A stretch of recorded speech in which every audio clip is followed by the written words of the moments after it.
typically the Minister of Finance comes out a couple of weeks or a week before the budget and sort of sets the scene in regard to what it's going to look like. And he was pretty upfront and honest in regard to what the fiscal position is going to look like. We're going to have deficits projected for a long time. Debt numbers are going to be higher than what we've ever seen in New Zealand's history.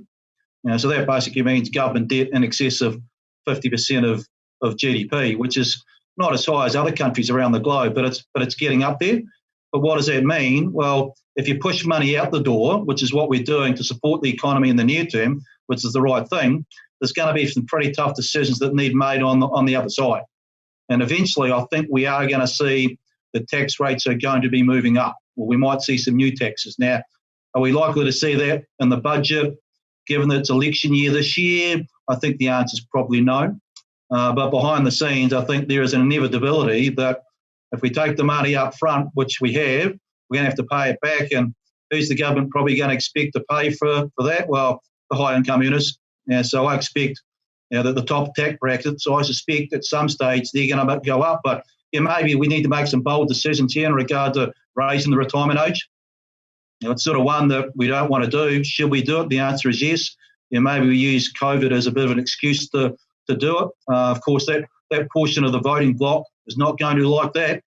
And they're a pretty big, important part of the voting bloc. But this is a time for tough decisions.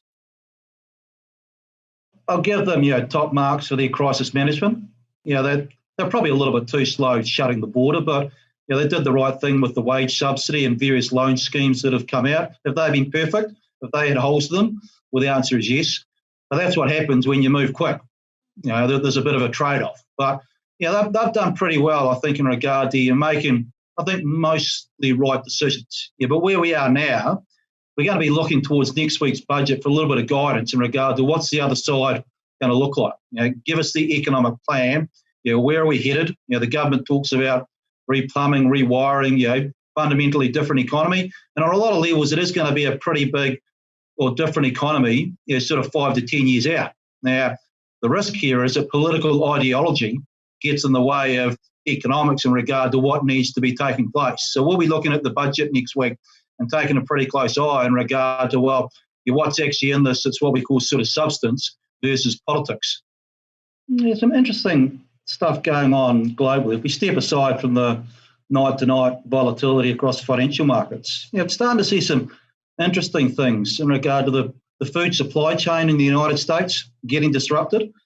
If you can't get on top of this thing and your workers are not turning up, or hell forbid if they do turn up and then they've got it, and then the next worker gets it as well, you've got a bit of a problem. Suddenly the entire plant is shut down. So we're just starting to see a few more stories come out about major plants in America, pork, beef, are being shut down. And what they could do is fundamentally alter or distort the supply chain.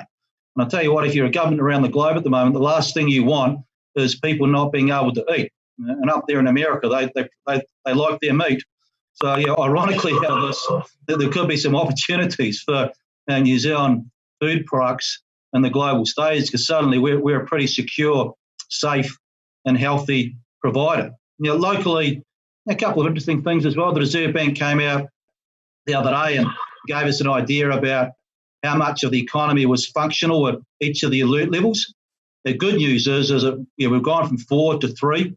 Hopefully we're going to go to 2, and we don't spend too much time, and then we're going to go to a 1. The problem is that at a 3, we're still taking a pretty big hit. At a level 2, if we get there, you've still effectively got about 10% of the economy that's pretty well shut down.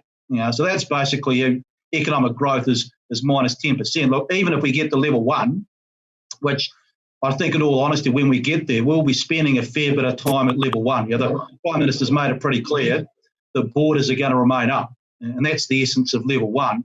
The Reserve Bank's assessed the economic hit at level 1 is about 4 percentage points off GDP over the course of a year. Now, to put that in perspective, that's a bigger hit than what we took during the GFC.